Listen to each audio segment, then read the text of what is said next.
Hello my friends. The dreaded low back pain, it is absolutely the worst. Whenever you're lifting anything heavy and you lift often, it's bound to happen at some point in your life. Your back just locks up because it's trying to protect the spine from really doing some permanent damage, or maybe you do some sort of damage. Now, I'm not a doctor, I don't pretend to be one on the internet, so if you have something very serious, go see a professional please. But if not, try these moves that I'm going to show you, as they'll really help unlock your back and get ready to move some heavy stuff. The first part of the back series is the strengthening part. It's so important to have a strong core and glutes to help protect your spine. The first movement is a heavy carry. Now there's so many different types of heavy carries and ways to do it. The one I prefer is the suitcase carry, where you're just carrying something heavy on one side. Let me demonstrate.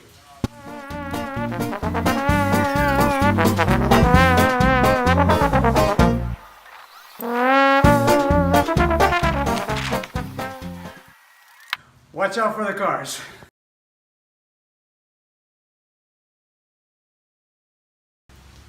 The heavy carries is an awesome movement, and here's another great one. This one's going to engage your core and your glutes at the same time. And it's the split lunge. 3 variations. The first one, the easiest one, put your leg on the bench, kind of flat is the best way.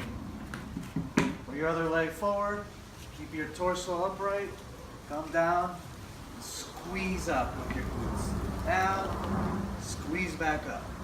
Down, back up. Second variation, a lot more difficult with some weights. Try to go as heavy as you can. Without weights, good warm up, about 8 to 10 reps, or 12 if you'd like to go a little higher. With this way, probably 8's going to be good enough. Same setup. You can set up with the bar. It's actually better setting up first with the bar, the dumbbell, or in this case a kettlebell. And the movement is the same thing. Make sure you're nice and tight. Go down and squeeze back up your glute. Down, squeeze up. Do that a good 8 to 10 times, both sides. The third one, the most difficult one, same movement, but put it on your shoulders. And you will feel how you engage everything. You're engaging your lats, your core, your glutes, your eyebrows, everything gets engaged. 1, 2, this really will get you moving and grooving. So those are just 2 excellent strengthening movements that will help you with any lower back problems you're having. There are so many other ones, including glute bridges and the slingshot. Getting this slingshot and going sideways with sidewalks, or even squatting, or getting on the ground and doing the glute bridges with this on are excellent tools to strengthen your glutes, which will help that lower back and any problems you may have there. There's an excellent article as well that I've included below from Travis Mash. He's awesome and has some great material on strengthening the glutes and the core, as well as many other topics. Now on to the mobility portion.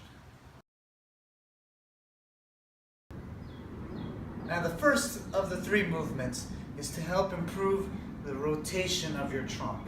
It's important to be able to rotate properly so that your whole back, your whole body can move well. So get on all 4s, squeeze the glutes really hard as you can, and you're going to do some rotations.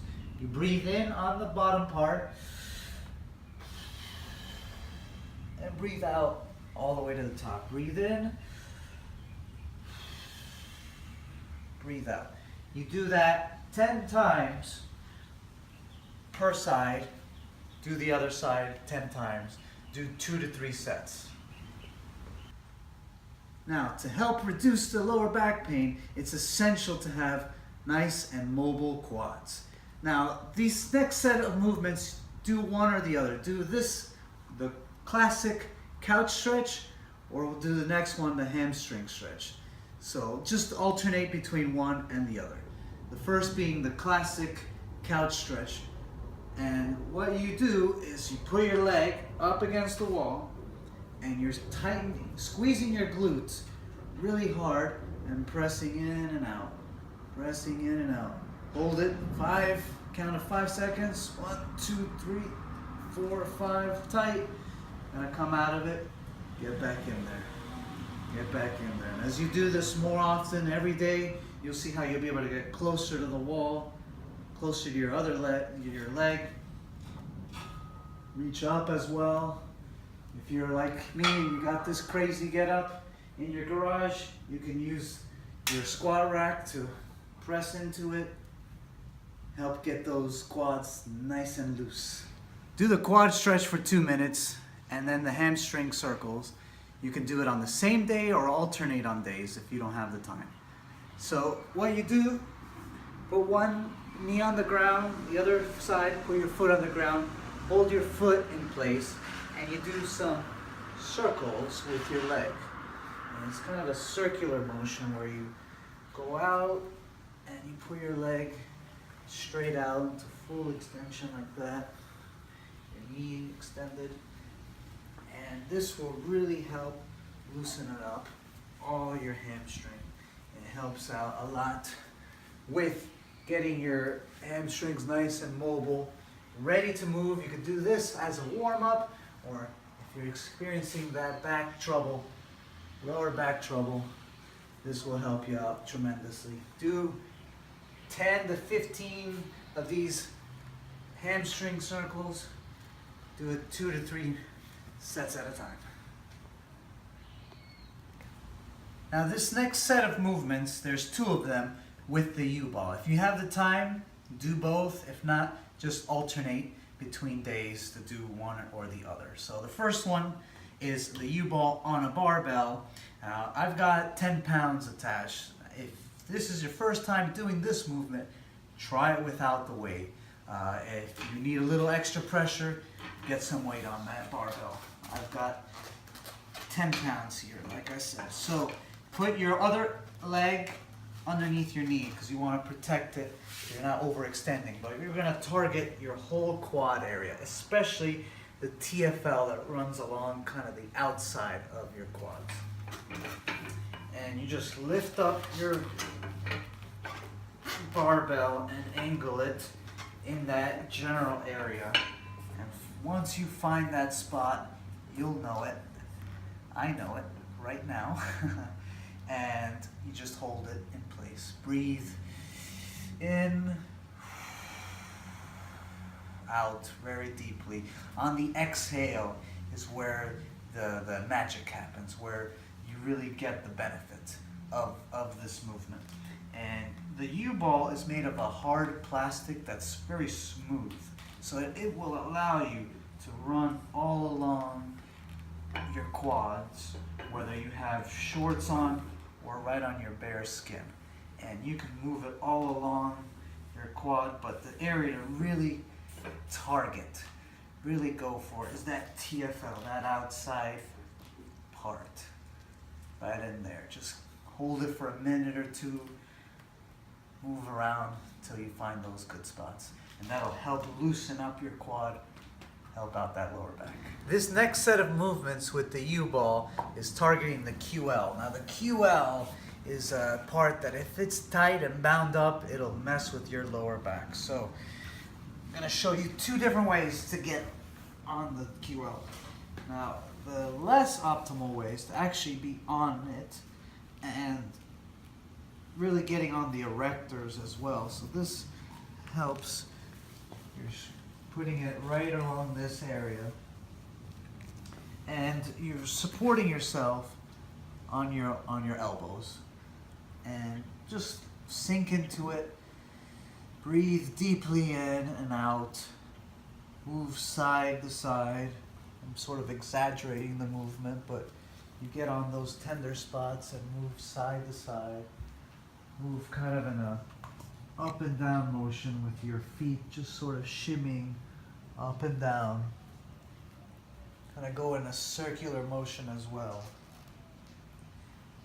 Now the more effective way, a little harder to do, is to get the U-ball, or I should say get the QL from the side, from a side angle. And what you want to do is place the U-ball on the ground and sort of fall, or place yourself on top of it with your body. And just breathe in. Breathe deeply. And on the exhale is where you feel, where the change really occurs. Place the U-ball in different spots. And you're not putting it on your spine. You never want to mobilize your spine, but you're putting it right underneath, right on that QL to make a change, especially right as it inserts in your back, right on the top. And that'll really help out your lower back. So there you have it. A lot of information to really help you with your lower back problems. The first thing is key. Getting your core strong, your glutes, your hamstrings, all of that, your obliques, very strong so that they are activated when you want to do movement. But it's also important to get your quads, your hamstrings mobile, your QL mobile, so that they're moving properly to help reduce and remove that back pain. Thanks for watching. See you next time.